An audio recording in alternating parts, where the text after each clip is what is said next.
I'm Matt Reynolds, and this is my podcast. I can do the job, but running the business is quite difficult. What a lot of tradesmen lack, and I was probably one of them, is business skills. I don't mind making mistakes. You learn from your mistakes. Information is all around you in the minds of people that work beside you.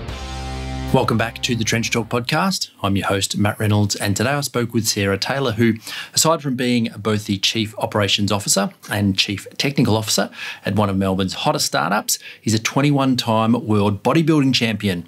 The idea of these discussions, for those of you joining us for the first time, is to go into the trenches of achievement and talk not with people who are orchestrating from some lofty perspective, but to those high performers who are actually in the trenches, honing their craft. That has included guests from the worlds of business, sport and entertainment, all of whom are on the front lines doing amazing things. Classified obese at age 40, Sarah lost 25 kilograms without dieting while getting fit to achieve a personal goal of climbing a mountain. At that time, she was working a high-profile job, running 3 active blogs, trying to carve out a side hustle as a photographer, and running a digital magazine. Her world crushed around her. She was diagnosed with depression, had many injuries from overtraining, and underwent double shoulder surgery. She was completely burnt out emotionally, physically, and mentally. Resolving to fix things herself, she turned to the evidence-based lifestyle strategies she developed to lose weight. She accidentally got into bodybuilding at age 42 and 10 weeks later, competing at the state level, won her first show before going on to clean sweep 11 of 11 amateur world titles by age 45 and another 8 professional world titles and 2 additional amateur titles, all before the age of 50. During our chat, we covered a lot, including forming good habits, planning your eating, the photography term magic hour and how that applies in life, being productive and why your brain worries about things that don't get finished, athletic thinking, why calm is contagious, and as always, much more. To find out more about Sarah, you can connect with her on Facebook. Her handle is Sarah Taylor World Champion, or on Instagram, where her handle is the_champion_lifestyle. If you enjoy Trench Talk, head to xrm.com.au/podcast and opt in for the newsletter. We'll make sure you're notified when every new episode of the show is released. Trench Talk is available everywhere good podcasts are served, so if you're feeling super nice, please leave a review, comment, rating, or whatever your chosen podcast platform allows. Enjoy this chat with Sarah Taylor. Sarah, thanks for doing this. You're absolutely welcome. Thank you for having me. Now, we are on Zoom today because we have just entered, for a little bit of context, our second stint of stage 3 lockdowns here in Melbourne, haven't we? So we are both in Melbourne. I'm in my home office this morning. And where are you abouts? I'm actually in my office in the city. Perfect. I had to pop in for a little errand, so I'm in the city, but I'm not usually. Nice. To give some value really up front here, I thought we might start with your 9 keys of peak or high performance. Absolutely. Really, although I've got 9 keys of sort of high performance and high performance health, really, no matter how busy you are, it really boils down to one thing, and that is your habits. You see, because 45% of what you do on a daily basis is completely unconscious, and this is your underlying habits. So once you're aware of what your habits are, if they're not serving you in terms of health, then you can actually start doing something about them. So really, like I say, what I'm going to go through is 9 things you can do to start creating habits that move you in a healthier direction. So my very number one habit, I suppose, is to create a morning routine. Now, for example, if you look at all of the billionaires, they all have a morning routine that sets the whole day up in a productive, healthy manner. So, for example, most of them tend to get up relatively early, then they'll do something that's stimulating for them or sets up their day for them. So they might do meditation, they might read a book. Most of them do some form of exercise, and pretty much all of them have a good, healthy breakfast. I mean, Bill Gates, for example, he gets up at 7 o'clock in the morning. Well, Richard Branson gets up at 5 o'clock in the morning, and he doesn't really do anything, and any work-wise, I should say, until about sort of 8 or 9 o'clock in the morning, because he usually goes off playing tennis or kite surfing around his island, for example.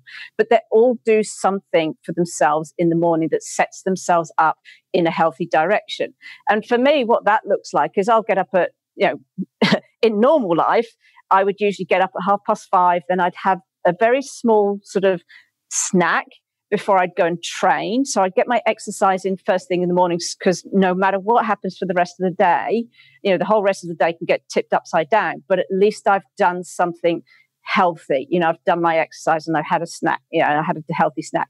And then after my training, then I'll have my proper breakfast. And I do that every day before I even contemplate doing anything work related. So that would be number one, is create a morning routine that sets your day up in a way that you can be more productive. And part of that routine is definitely have a healthy breakfast that fuels you for your day ahead. Yeah, it's perfect. I know for myself that particularly on the exercise front, I love my exercise and, do sort of 1 to 2 hours on most days. But I have found that, when you're running businesses and you are busy, it speaks to exactly what you just said, because the day can really easily get away from you, right? Oh, completely. But if you get it done first thing in the morning, I can get through my day. And although there's other things that you clearly want to achieve along throughout the day, to have that ticked off early and to give yourself that chance of success and set yourself up for a good day, I couldn't agree more. So important. Yeah. And that feeds directly into habit number 2, which is always have a protein and fat-based breakfast. I guess the sort of Australian diet tends to revolve around having sort of cereals or breads or bread-based products for breakfast. The trouble with a lot of those is they're very, very high in carbohydrates and sugars and stuff, and probably lower in fiber. So they don't keep you full for very long. So that's when a lot of people might find at sort of 10:30, they're kind of a bit hungry again, and they'll start reaching for less ideal foods if they're not prepared. So by having a protein and fat-based breakfast, for example, an omelette with vegetables, egg on toast with some avocado, because fat actually slows down the digestion of the protein, if you've got that combination, and then, like I say, if you've got some sort of fibrous vegetables on there, throw some onions on there, tomatoes, spinach, those kind of things, mushrooms are great. If you can have a protein and fat-based breakfast, it'll actually keep you fuller for longer. Like I say, it fuels you for what you've got coming up. Yeah, so important. Then I guess moving on to number 3 is where I've been very able to be sort of manage multiple roles in my job and coaching and doing all of my bodybuilding and stuff like that, is I set up boundaries. I time box everything. So I set up specific times of the day to do specific things, and they're called critical focus times. So I have critical focus times during the day when I do one task and one task only. So that, for example, might look like, for me, my 7 to 8 critical focus time is my training. Then I'll cycle to work, and I'll get to work at about sort of 8:30. So between 8:30 and 9, I eat. And I actually, in a corporate environment, I block book eating in my calendar, not because I need to know when to eat, but it's to train everybody else around me that this is important to me and don't disturb me during this time. It's my critical focus time, okay? Because I'm fueling myself for what's coming up. Oh, interesting. Okay. Then I might have 9 to 9:30. I might have emails. I might also have 4:30 to 5:30 doing emails. And again, I'll block book those in my calendar so everybody can see 9 to 9:30 and 4:30 to 5:30, that's when I'm doing emails. And I make sure that I enforce those boundaries. It's all very well setting up these critical focus times, but you also have to enforce them to make sure everybody else around you knows that that's when you do stuff. So if they send you an email at 10:30, they know that they're not going to expect a response till 4:30. Because things like emails, particularly in social media, are some of the greatest time suckers going. We tend to have a very reactionary sort of way of being, and things that get left undone, they just tick away in your brain and bug you. Yes. It's called the Zeigarnik effect, actually. But so you might probably see a message on your phone, and you'll probably be able to ignore it for a couple of minutes, but it'll bug you. And then you'll answer it. And then you've distracted yourself from what you're doing. So during these critical focus times, I also turn the phone down, turn it off, whatever, it's out of the way. So I just do that one thing at that one time. So that's a very, very important one to help you manage your time.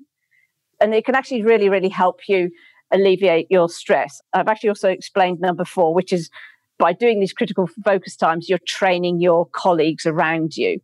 So how do you then ensure you turn your phone off? Do you do anything else to sort of protect those boundaries? Because it's one thing to say these things, right? But to protect that space is, I guess, the important thing to ensure that you can have your focus time, right? So Is that something that you can do straight away? Did you need to train your colleagues into it? How does that work on a really practical sense? I'm not heavy-handed about this. I don't go around telling people going, okay, my phone's off, don't talk to me. There's none of this talk to the hand stuff. it's very holistic and organic. So, for example, when I'm sitting at my critical focus time, I actually have my phone on silent, so I don't even know that it's there. I might look at it and I might notice that there's some messages, but you actually have to train yourself. It's like, no, okay, message time is 12 to 12:30, for example. So even though I might have 5 missed calls, I have trained myself, and it does take time to develop this as well. I've trained myself to not jump on those missed calls, but it's like, no, 12 to 12:30 is missed calls time. People cotton on pretty quickly. I mean, there was no design in how this developed. I kind of just had to develop it for myself, particularly when I got into the bodybuilding, and I was doing my first competition preparation. I started to notice that I was really running out of energy. So I actually kind of did a lot of this stuff as a protection mechanism to start with. But I soon figured out that if somebody sent me a meeting request at a time that didn't work for me, I'd say, no, but here's a new time. I'd propose an alternative. And very soon, people very quickly cottoned on to what I was doing. And, then they'd even stop asking, they'd stop sending me sort of meeting invites at particular times when they knew that they didn't work for me. So initially, yes, you have to enforce the boundaries, but do it organically and sort of holistically, just by being it. For example, I guess on a work site or something, it's not so easy to do that. But in a corporate environment, it definitely is very easy to do that. If I wanted some alone time, I'd actually book a meeting room and be in the meeting room. So I was away from my desk.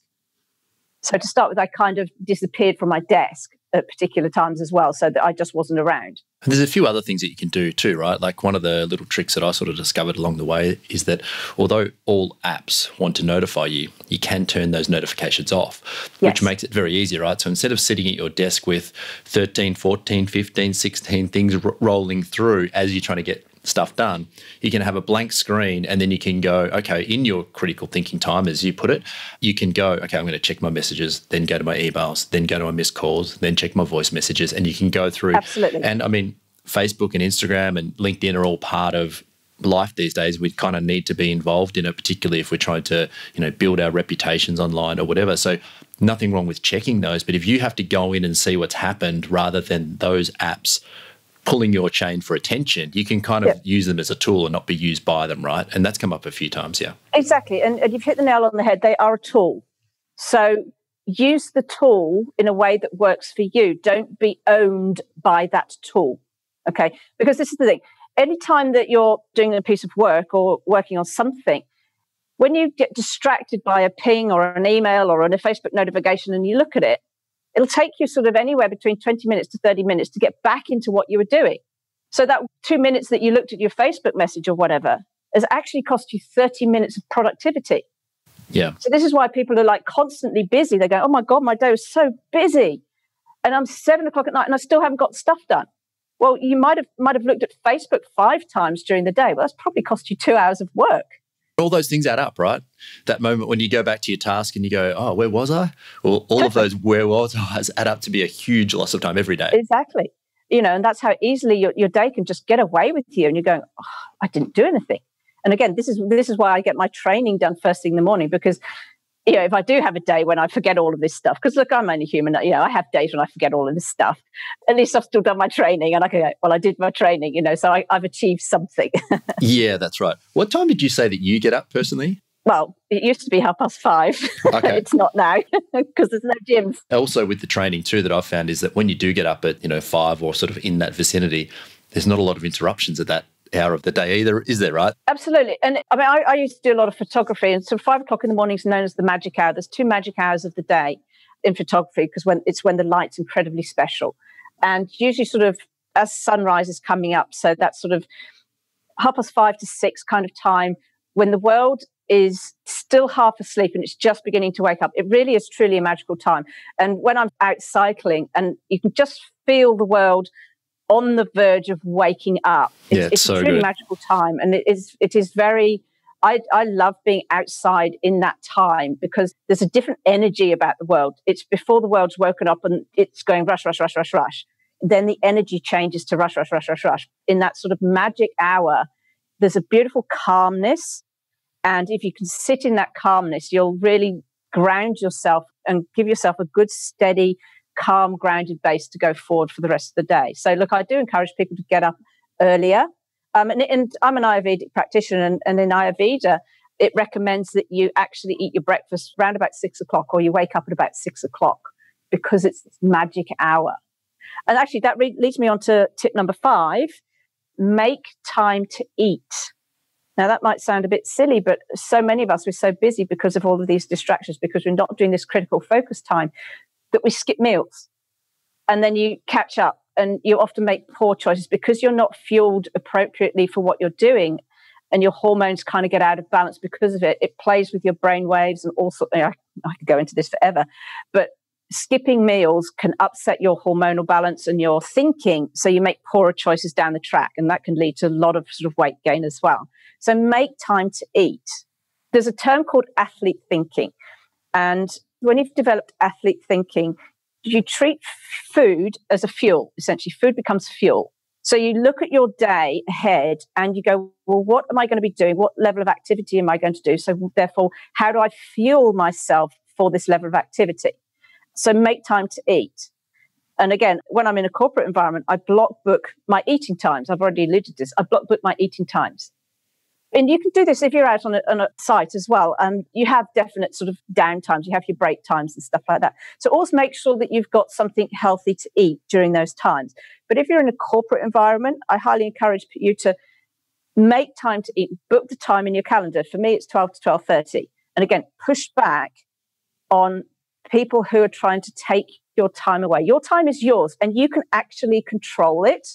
But you just have to enforce it. A lot of people don't realize they have control of their time, and they're too scared to put these boundaries in place and then enforce them. But I encourage you to take back that control. It's your time. You control it. Yeah, setting yourself up again for success is so important there, right? Because you skip a meal, and we've all done it, and it's fine, and I'll wait till dinner and all that sort of stuff. And then we walk past or we drive past a bakery and most of us stop. And that leads to a poor choice. Possibly you do that 1 or 2 days a week, and then it becomes every day, and before you know, you're spiraling out of control. Yeah, and not only is it less healthy, but it's also horribly expensive. Yeah, that's another good point. I mean, if you think about it, it's like you get home at work and you're like, oh, tired. You order up an Uber Eats. Too easy these days, right? It's too easy. But here's the thing. That Uber Eats, it'll probably take 45 minutes to be delivered anyway, and it'll cost you $35, $40. So if you're prepared to wait 45 minutes for an Uber Eats, I've got my sort of eating down so pat that cooking my entire dinner takes 10 minutes. Yeah. And it's completely healthy. Yeah, frying an egg doesn't take 45 minutes, right? And it's cheaper than $50, but whatever it is. It'll be a proper sort of meat and vegetables, stir fry or a curry or something like that, because I pre-prepare everything and I've got everything ready to go. I basically do sort of a 10-minute planning session of what I'm going to eat for the whole week. And I think I've got this as a tip, but I might as well go into it now. Here's another tip. Be prepared. Spend 10 to 15 minutes planning what you're going to eat every week. Like most of us plan our social lives, where we're going to go out, who we're going to talk to. We plan meetings and stuff like that, but very few people plan their food. And that's where a lot of people go wrong. And some of these sort of less healthy choices sort of come in. I spend 10 to 15 minutes planning what I'm going to eat for the week. And then I go and buy exactly, write down the foods I need, and I go buy just those foods. And because of that, not only does it save me time, my entire week's shopping takes about 20 minutes, if that. It saves me money because I'm not guessing and going, oh, well, that looks nice, I'll have that. Or maybe I'm not guessing. I get exactly what I need. And then my entire food prep takes me about 45 minutes. And I've got videos on YouTube of me preparing 32 meals in 42 minutes. Oh, wow. Okay. So literally then it's all in the freezer. So I come home from work and it doesn't matter how disastrous my day's been. And like I say, on any given day in my corporate job, I'm juggling sort of 6 to 8 different hats. I'm running a company. That's not easy unless you're prepared.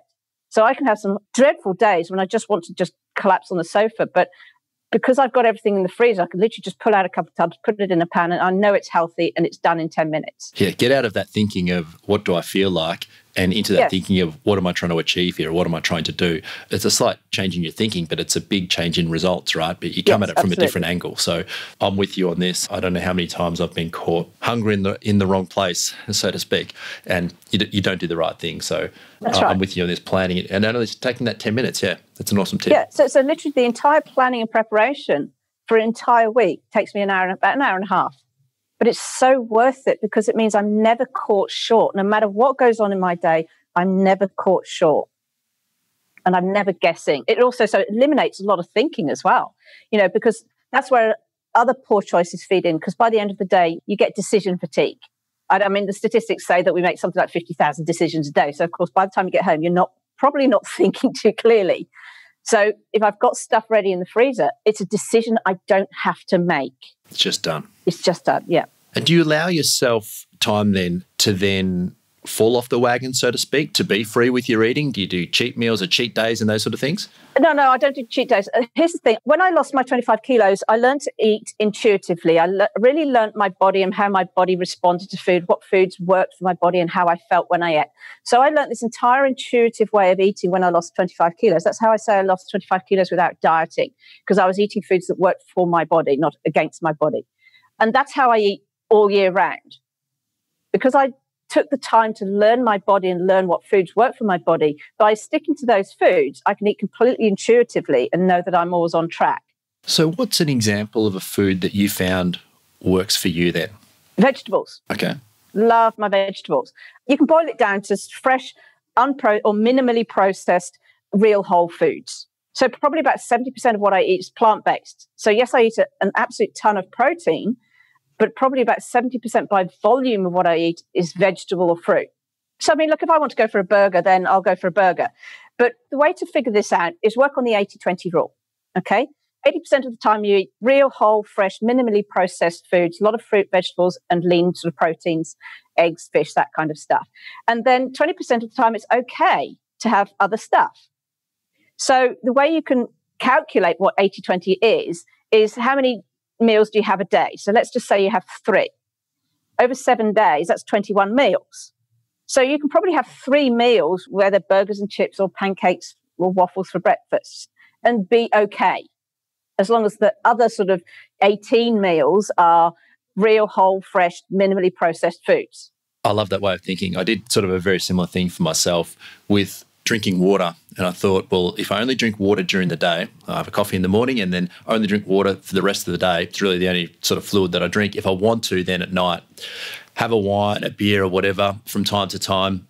It's not such a big thing because you know that 80% plus it really defaults out at least it did for me, that you're really doing the right thing. So nothing you can sort of do when you put yourself in that framework can really derail where you're going. Absolutely. Yeah, if you've got that kind of framework, then you can't be off track because there isn't a track. And here's the thing, when I lost my 25 kilos, I didn't even cut out drink. Okay. I cut it down, but I didn't cut it out. And instead of going out 4 times a week, I cut it down to about 1 or 2 times a week. I don't cut out foods. I never cut out foods. All foods are viable, but the way to think of foods and make better choices is to put it on a sliding scale of value in relation to a particular context. So when I'm cutting for a competition, obviously I want to slide that scale towards higher quality, less and less processed, more fresh whole food, because I don't want any junk food in my diet as I'm getting towards competition, because I've got to cut it to extreme levels of low levels of body fat. So I want to be eating the highest quality, most highly nutritious foods I possibly can to sustain me at a very medically unsafe level of body fat for a female. Now, if I was wanting to put on weight, for example, then yes, I'd reduce the quality. I'd slide it back towards lower quality stuff. Off season, you can't maintain this super focused, high quality, 100% has to be, fruit, vegetables and stuff. You can't maintain that. It'll do your head in. So you have to relax. So again, I slide it down to the scale to this 80-20 level and go, look, it's okay to have a burger and chips. In fact, it's actually quite normal and healthy to have a burger and chips, and that's okay. But because I don't have these rigid rules, there's no wagon to fall off. Yes, got it. All righty. Number 6, which I've actually kind of already alluded to this, it's practice self-care. So what do I mean by self-care? Well, self-care is doing something nice for yourself. Here's the thing, again, when we're all very busy, I mean, you might have families, you might have kids and stuff like that, with all of these demands on your time, this is a major contributory factor to stress. When you feel like you're being pulled from pillar to post and, split in a million pieces, that's a major contributory factor towards stress. So a way to alleviate that is to create some me time. So this actually kind of buys into this critical focus time. Focus on yourself. you need to give yourself some space to kind of process what's going on, or defry, or basically just to be nice to yourself. Because here's the thing, if you do have kids and families and all the rest of it, and you're a core component of the care for those other people around you, if you don't look after yourself, how can you look after other people? So it's not selfish. A lot of people who are very much typically people pleasers, they don't look after themselves. But here's the thing, if you don't look after yourself, you can't look after other people. You know, a lot of people pleasers, they kind of beat themselves up for taking time for themselves. They feel guilty about it. And you shouldn't. You really shouldn't. It's absolutely necessary. Now, what does self-care look like? It could be anything. It could be going to the gym. It could be yoga. It could be meditation. It could be reading. It could be simply standing barefoot on some grass and grounding yourself. It could be hugging a tree. Whatever it is for you, it could be going for a walk. I mean, one thing I do in the office environment, like I say, after I've eaten, because I'm managing a team and I've got people constantly demanding my time, another thing that I do after I've eaten is I always go for a walk. Not only is that great for my digestion and health anyway, but it's great for my mental health because it takes me out of this constant demanding for my attention environment and gives me a space where I can just breathe. And actually, that's a very valid technique as well. There's a lot of breathing techniques. Most of us don't breathe very well. So if you're very, very stressed, a very simple 5-minute thing you can do is find somewhere quiet, even if it means going to the toilet or whatever, find somewhere quiet, sit there and just breathe deeply right down into your stomach, okay? Because it will ground you and calm you. So practice self-care. Yeah, so important, isn't it? Unfortunately, for many of us, sometimes we can reserve the very worst parts of us for those that are closest to us, right? And if you don't take care of yourself, then you're not doing, as you say, justice to those that mean the most to you. So I agree, just so important to schedule that time and again, be able to think about what you're doing and what you're trying to achieve rather than get pulled and pushed and get to a place where you're no longer in control. That's right. And when you're in that environment where you feel like you're being pulled and pushed all over the place, that's where people do feel that they don't have any control over their time. But having this me time, as you say, it can allow you to get a sense of that control back. Now, I don't know if this would be useful for your listeners, but I do have a very good exercise that I give to a lot of my coaching clients, and it's called the sphere of control. And essentially, basically what you do is you have a piece of paper where you have 3 circles. One of them's called total control, one of them's called some control, and one of them's called no control. And you literally just go through all aspects of your life and brain dump everything that you've got total control over, everything that you've got some control over, and everything that you've got no control over. And then you look at the ones in the some control and you try and slide things into the total control if you can. Then you look at the stuff at the no control. Do you genuinely have no control over these things? Try and slide some into the some control. The stuff that you genuinely have no control over, let it go. Don't stress about it. It's a stress management exercise. So I don't know if that would be useful for your listeners. I think so. I can put this with the episode, no problems at all. It'd be great. Okay, I'll send you the worksheet then. Yeah, fantastic. We'll put it in the notes for this. But anything like that you can get your thoughts, particularly for me and what I've found anyway, thoughts onto paper means clarity. And just the exercise of doing that and being able to see, unravel what's in your mind and put it on paper and you can see it in front of you. You can then make, I feel like anyway, that I can make better decisions on it. I'm actually, as you said, back in control, right? I'm not trying to make sense of everything. I can work through it. In my corporate job, it's a software company, so we run with this methodology called Agile. And essentially, the premise behind Agile is everything's broken down into a tiny little chunk of work and it's given a task, and then we stick it all over the wall. So because I've got all of the tasks that everybody needs to do stuck on the wall, it's visible, it's transparent, everybody can see it at any point of time. So nobody actually needs to come and ask me what they need to do because it's stuck on the wall. I don't need to remember what needs to be done because it's stuck on the wall. So therefore, I also don't need to keep it in my head and juggle all of these thoughts rummaging around my head because it's stuck on the wall. So it's a way of eliminating stress and this constant chatter and noise in your head. And there's a technique called personal Kanban, which I use for my coaching at home. And essentially, every time you've got a thing to do, you write it on a sticky paper and stick it on the wall. If you literally spend about an hour just brain dumping everything out of your head, write it on a sticky note and stick it on a wall. And then what you can do is you can start to prioritize them. You can move your stickies around so you've got priorities. And then you can create a slice of sort of critical things. So it's like, okay, these things must be done first.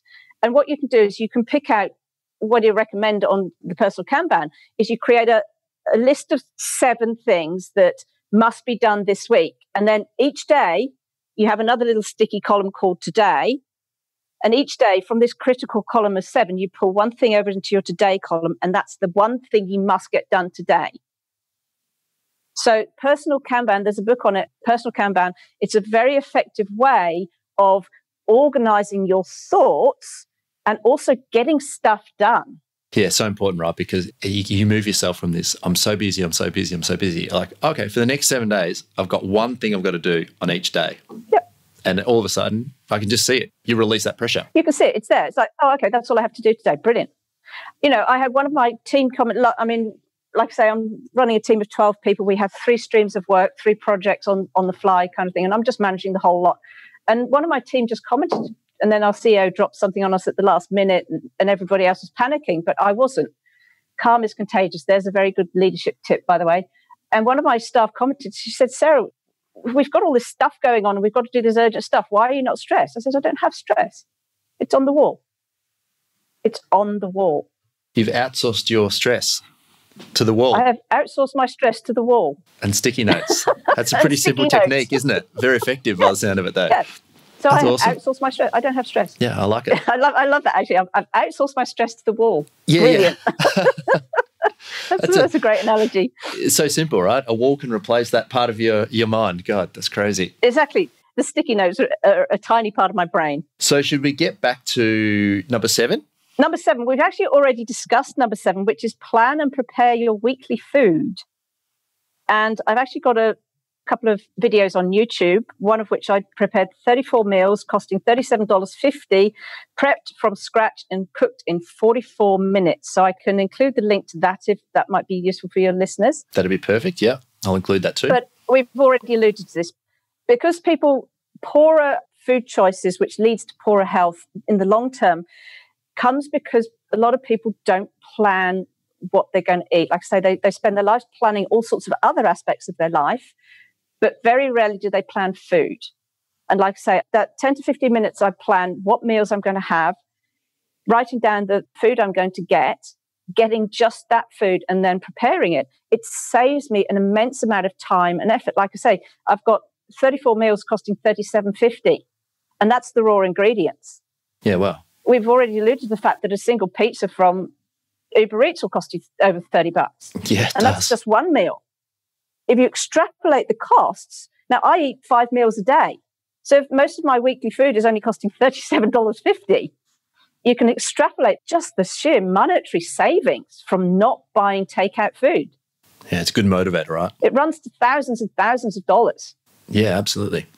Alrighty. Are we up to number 8? We are up to number 8, which is create a sleep routine. A lot of us, we spend, time sort of on, social media, on our phones and all that stuff. It actually disrupts your circadian rhythm. The blue light from your phones and your laptops, it disrupts the production of melatonin, which is your sleepy hormone. So a sleep routine, I recommend people put particularly phones, computers off at 8 o'clock at the latest, and then start doing kind of wind down activities that start training your body that now is time to go to sleep. Now, when I'm sort of in full training mode, I tend to go to bed at 9 o'clock. I don't know. I'm kind of binging Netflix at the moment. I've got 8 years to catch up on Netflix, so I'm doing that. But, in normal times, when I'm training and stuff, I go to bed at 9 o'clock because I just need that. I need that sleep. Albert Einstein, he slept like 10 hours a day, and he reckoned that kept him creative. And in fact, his theory of relativity was inspired by a dream. So sleep is incredibly, the science and the evidence behind having sleep and getting good sleep is absolutely irrefutable. It feeds into all aspects of your life, stress management, healthier choices, better eating, you name it.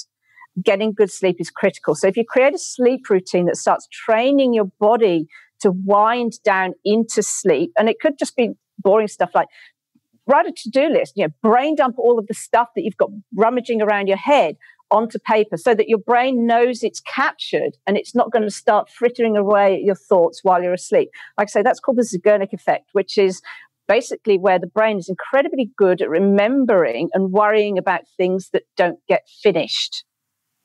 So by doing this writing, journaling, even if you're just doing journaling, whether you're writing a to-do list, whatever it is, get those thoughts out of your head so you reassure your brain that it's captured, it won't fall through the cracks, so we can relax, okay? Other things, for example, if you've got your kids, get them to pack their school bag for the next day, so it's done. Prepare food for the next day, so it's done. These are all sort of kind of wind down activities that you can do that train your body to get into sleep. And the ideal times for sleeping are between 10 and 6. Your body naturally works or sleeps best between 10 and 6. So if you can get to bed by about 9:30, you kind of wind down, read a book, meditate, whatever, so that you can sleep at 10. That's the absolute best time to sleep. Yeah, I've traditionally done this really poorly, the sleep side of things, and I'm working on it to get better because I have read a lot of evidence supporting the need for sleep.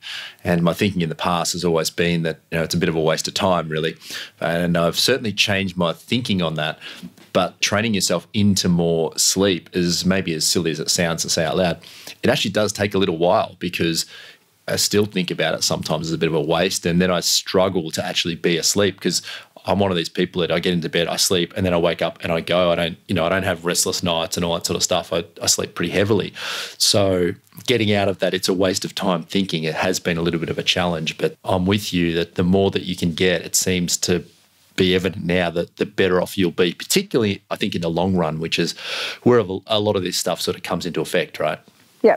Fundamentally, bodies like routine. And everything I've gone through really is about creating routines, because human beings as a race, we don't deal with uncertainty and change particularly well. It causes stress and anxiety and a range of other issues. So by creating routines, you can create a level of comfort and reassurance. And particularly in the current environment, oh my God, routines are even more important right now in the current environment because it also gives people a sense of control. I've started to see statistics about suicide and depression coming out, and it's massively increased in this current time. It's because people don't know how to control the current environment, and they're stressing about stuff they can't control. I've already alluded to this. That's what this exercise is about. Control what you can control and don't stress about the rest. So what you can control, and create routines around what you can control, because in routine is comfort and reassurance. And having a sleep routine, having a morning routine, having an eating routine, having an exercise routine, having a planning routine, people can derive comfort from that routine because they have control over it. And that's how you can massively reduce stress, particularly in the current environment and situation. And it allows space for creativity, right? It does, yes. Another example would be with your eating and your diet, that when you sort of nail that down and plan it, you are not only getting a better result from a physical point of view in terms of the food that you're putting into your body, but you're saving money, which frees up money to do other things. I guess being disciplined is the shortcut to freedom in most aspects, right? Yeah. I mean, I said this at the beginning, 45% of what you do is habit. My habits are so set up now that it just happens. I never have to think about what I'm going to eat because it's habit. I never have to think about what time I'm going to bed because it's habit. I just do it. Everything now just happens. It just rolls. Yeah, it's awesome.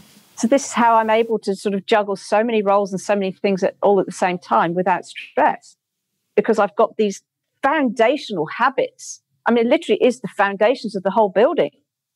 And it's so set in concrete, if you like, that everything else on top of it just happens without thought. That's awesome. Can we cover number 9? And then I want to dig into a couple of other things. All right. Number 9 is laugh every day. The benefits of laughing, oh my God, are huge. It can reduce heart disease. It's a natural painkiller, improves your breathing, can help you lose weight. It can help you improve your sleep, decrease stress. And because you're sleeping better, you'll probably look younger too. So look, try and laugh every day. But whatever that means to you, sort of catch up with a friend who's a really supportive friend who you always feel positive with when you've been with, talk to somebody you haven't talked to for a long time, share a joke, watch a funny cat video, whatever. Try and laugh at something every day. That's good advice. And again, what's the downside to it, right? It takes no time. That's right. There's scientific evidence that just even smiling can boost your mood. Yeah, that's right. Even if you smile at yourself in the mirror, it can boost your mood. And if you go about your day looking for reasons to laugh rather than reasons to worry, I guess, then you have a new perspective, a new attitude, and a new Absolutely. outcome from it, So it's so important. Now, where did this all start for you? I've done a little bit of research in preparation for our conversation, and I understand that you came out of a long-term relationship and considered yourself a fairly fit person at that point, and then you made a decision to climb a mountain. What mountain did you plan to climb? So yes, you're absolutely right. So I was 40 and I was newly single out of a 10-year relationship. And I was really kind of a bit lost and directionless.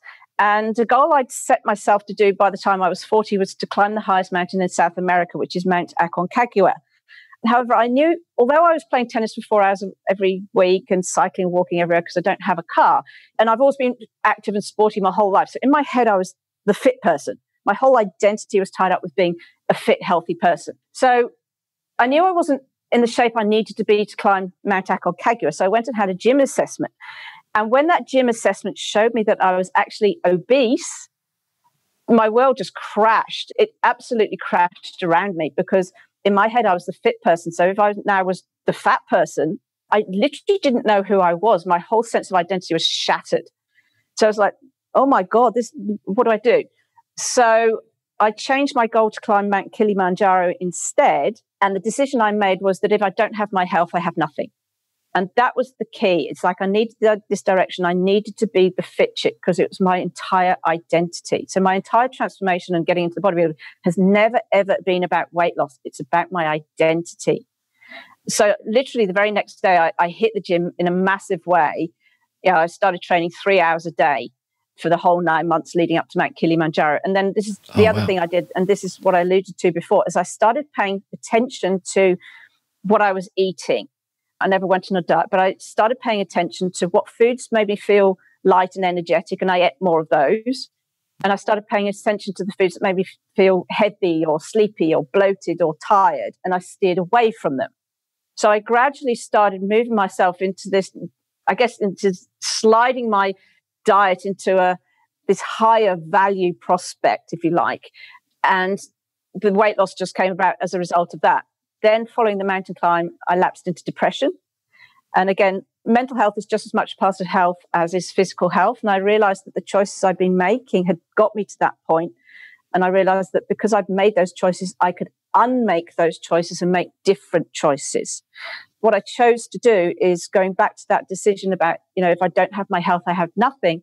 I doubled down on my nutrition and my fitness, and I hired a personal trainer. And within a couple of weeks, I was actually in better shape than I was when I'd climbed Mount Kilimanjaro. Bear in mind, I've just lost 25 kilos.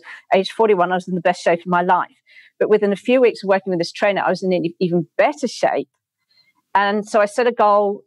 I decided to do a photo shoot to reward me for not quitting for my 42nd birthday. And at that photo shoot, the photographer said to me, "Are you doing the show?" So I said, "Well, what do you mean by the show?" She said, "The bodybuilding show," because I was so lean and I guess athletic looking. She already thought I was a bodybuilding competitor. Oh, wow. Even though I'd never done any bodybuilding at that time. So I went along to the show, freaked out at all these ginormous, muscly, chocolate-coloured women in fake bikinis, fake hair, fake nails, fake boobs, fake tan. It was just bizarre. But something must have stuck because then I asked my trainer the next day at training, I said, "Do you think I could do that?"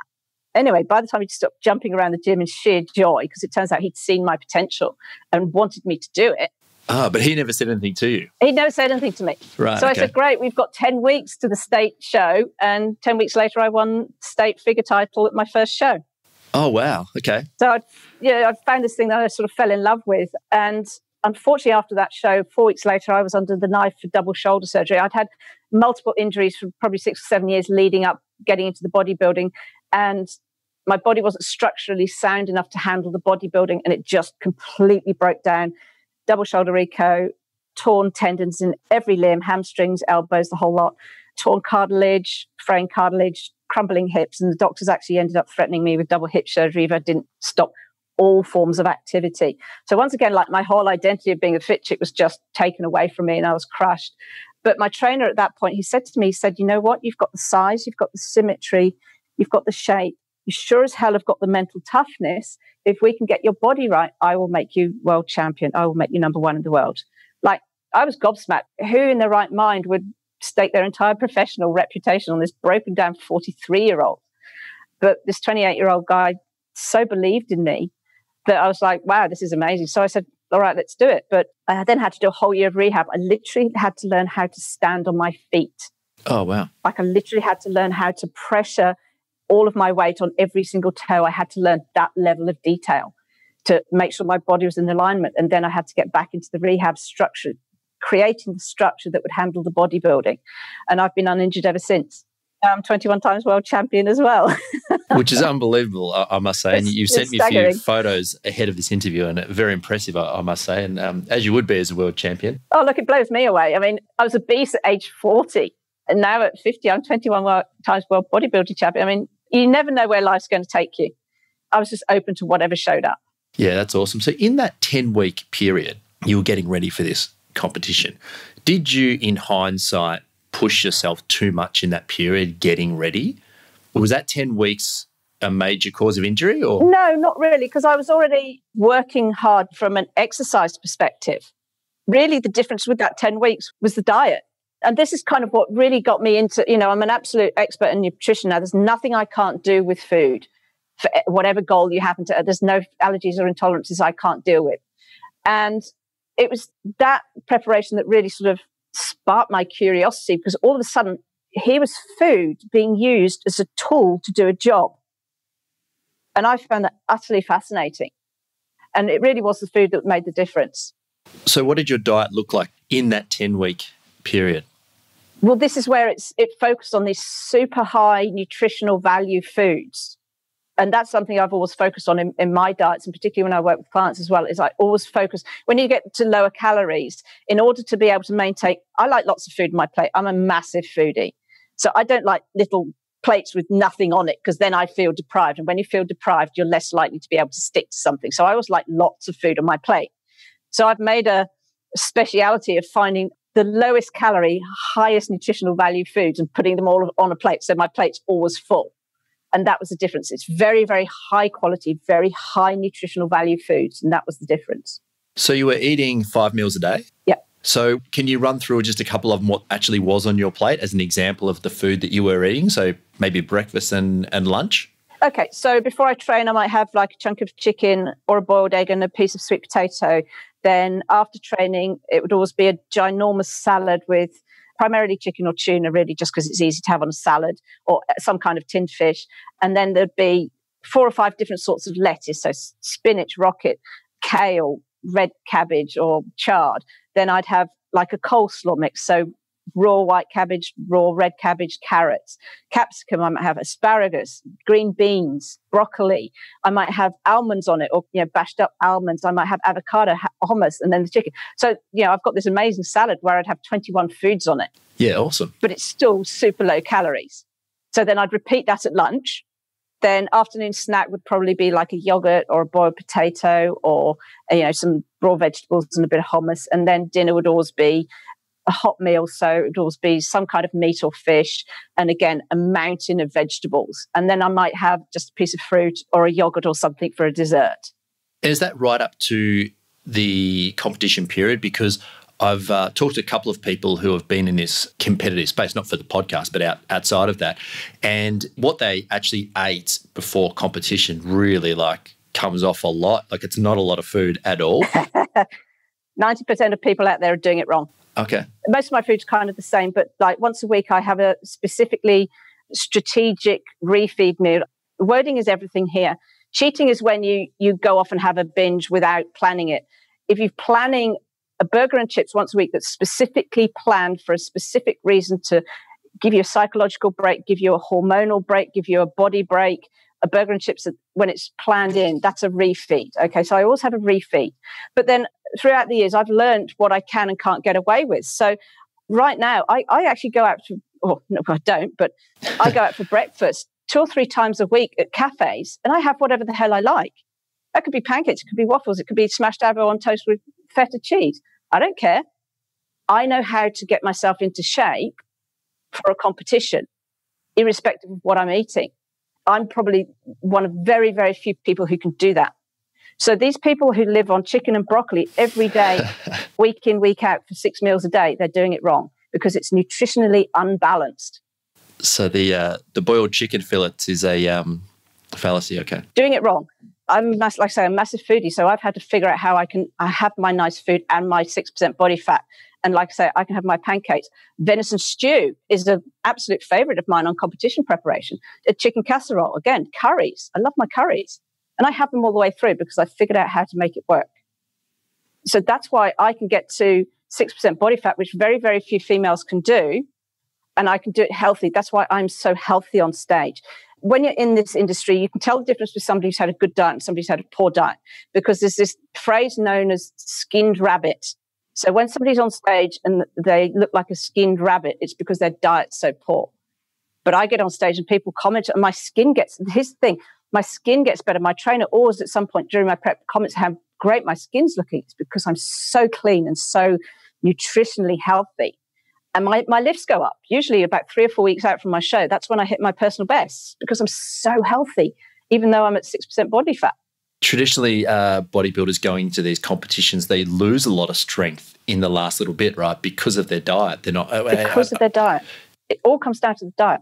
That's just a whole new way of thinking about it, right? It's sort of blown me away a little bit, actually. Yeah. And it's because there's a way, you've probably heard of if it fits your macros. So that's just a diet methodology. I've done all of these methodologies just to see what they do, just out of curiosity. So I'm completely methodology agnostic. All of them are just a tool to do a job. If somebody's paleo, brilliant, we'll do paleo. If somebody's vegan, whatever, we'll do vegan. I don't care. If somebody's allergic to dairy and nightshades, which I am, I don't care. I can deal with any kind of diet to get you where you need to go. And it's because I focus on the micronutrition and focus on the foods that will give you the most fully balanced diet, even at incredibly low levels of calorie. I had a competitor from the States bail me up. She was in a terrible panic 2 weeks out from the show, and she was just in tears and wanting to quit and stuff like that because she was desperately missing chocolate. She was on 800 calories a day, and I want to kill the person. Sorry, can I say that on the podcast?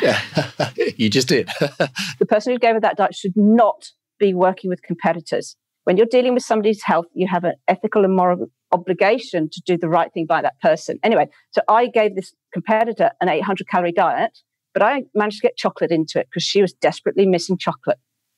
And if that keeps her on track for another 2 weeks, she got chocolate because I can give her a fully balanced diet at 800 calories that included chocolate. And there's very, very few people who can do that. I would never give somebody an 800 calorie diet, but I didn't want to risk her upsetting a competition because all of a sudden she was eating 1,400 calories, so she would have started looking bloated and stuff. So I had to keep her at the same level of calories, but I just had to balance her diet up and give her that one thing she was craving just to keep her on track for 2 weeks. There's a bit of a lesson there too, right? Because there's ideal and then there's what you can actually get to the competition with. Yeah. And look, this is the thing. When with competitors, it's a particular mindset. People will do whatever it takes to get on stage.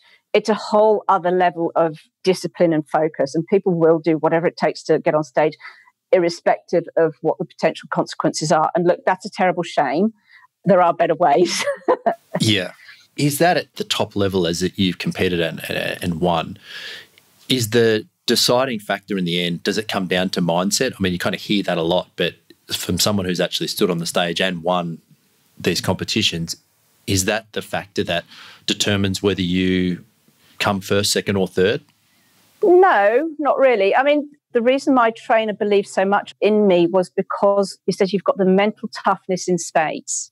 So yes, it is a requirement, but if you set up these routines that allow you to free up your thinking, then you don't need to be so mentally tough. I actually had those kind of routines in place before I did the bodybuilding. So for me, the bodybuilding was easy.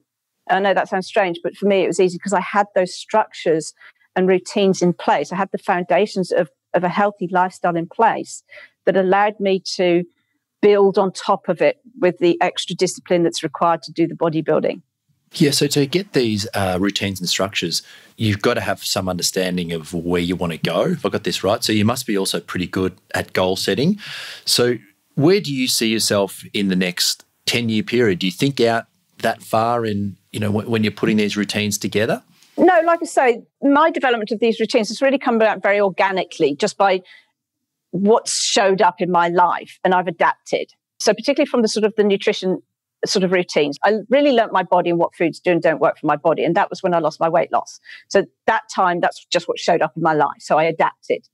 And then what I've actually found, I was actually interviewed live on LinkedIn the other week from a career perspective. And I've actually, looking back, found it really fascinating that my career trajectory, sort of up to executive level, has taken the same path or coincides completely with my bodybuilding career.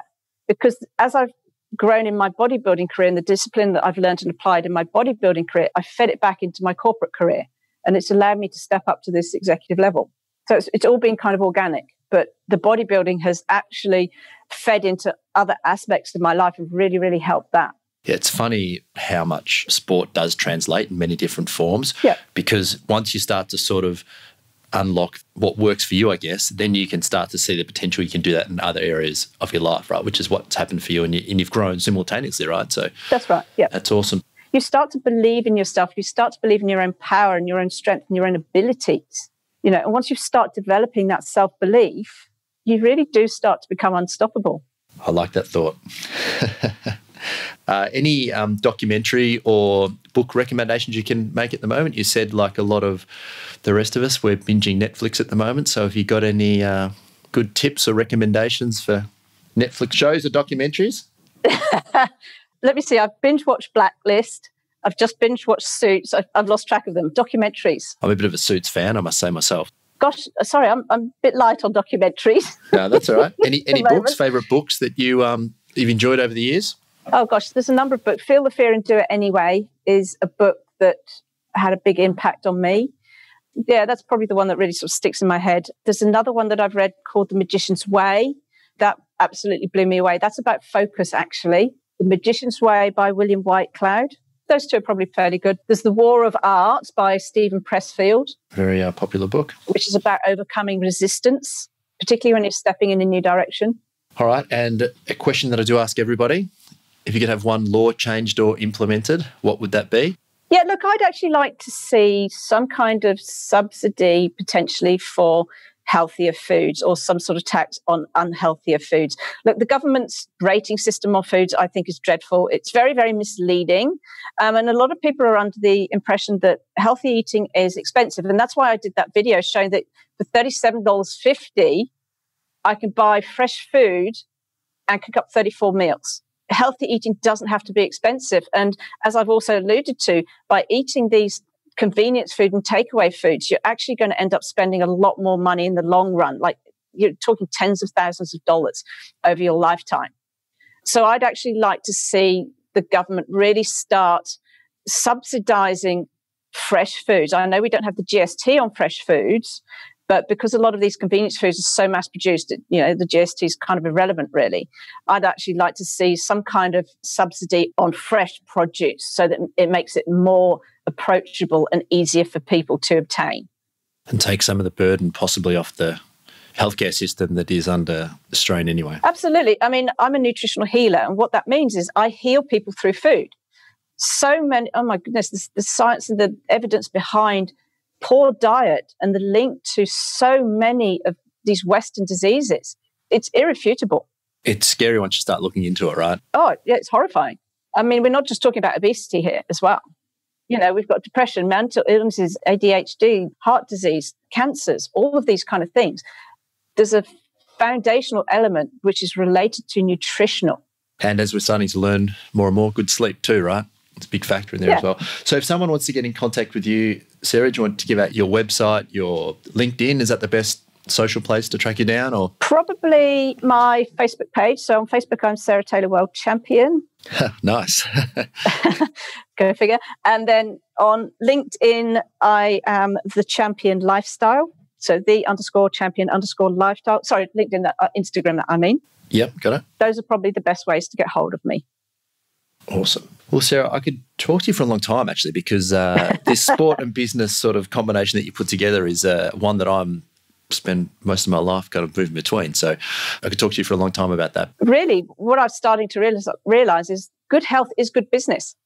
And I'm actually working with another startup entrepreneur. And gosh, he's very classic because he's a busy entrepreneur. He's got a million things in his head, but his business is disorganized. But he's personally disorganized, and particularly with his eating habits. So in order to get his business running smoothly, I need to get him running smoothly. And how many times does the food you eat, the drinks that we drink come up in things like job reviews and planning sessions. And it just doesn't in business, right? But it all really comes from that healthy mind, that healthy body, having the energy, having the desire, having the motivation to go out and achieve these things. So it's sort of like it's such an obvious but overlooked component. It's crazy, really. And look, I've been talking to a couple of people, and there's people out there. They're sort of beginning to sort of realise that on the back end of this COVID thing, businesses are going to be looking at their employees in a different perspective as well, and they're going to start looking at employee performance in a much greater level of detail, I suppose. And if you're a healthier person, you're probably going to be more effective in your job around or your business anyway. Good health is good business. And people actually owe it to themselves to get themselves in this time into the healthiest state that they can be. Because most people actually now have, because they're not sort of rushing between sort of job, home and office and stuff like that, or, work side or whatever, and they're at home, they've actually got the space and the time now to start developing these habits.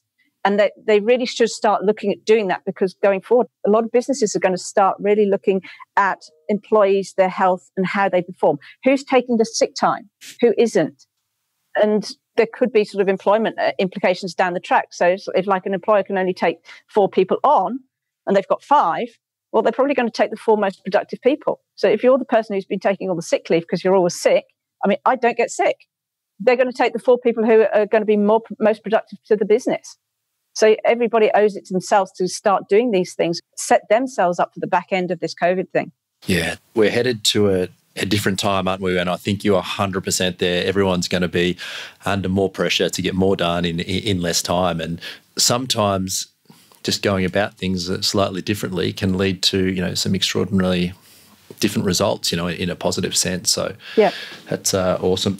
All right, Sarah, I'm going to let you get back to your day. I want to thank you again for doing this. Yeah, look, I've loved it too. That's it. I love talking. You can see I'm very, very passionate about all of this. Yeah, no, you are. And 21 times world champion. You're definitely the first world champion times 21 that I've had on the podcast. So I appreciate you taking the time. You're absolutely welcome. Hey everybody, it's Matt again. Thanks for listening. Just a couple of things before you guys clock off. You can get all Trench Talk episodes at xrm.com.au/podcast. You can also sign up for other goodies at the same site. Just plonk your email in there and you are covered. That's X for X-ray, R for Romeo, M for Mike.com.au/podcast. If you really like what I'm bringing you, please head to iTunes, subscribe to this show and leave a review right there. And lastly, if you want to contact me directly, type the @ symbol followed by Mr. Matt Reynolds into your search bar and you'll find all the social links. Goodbye.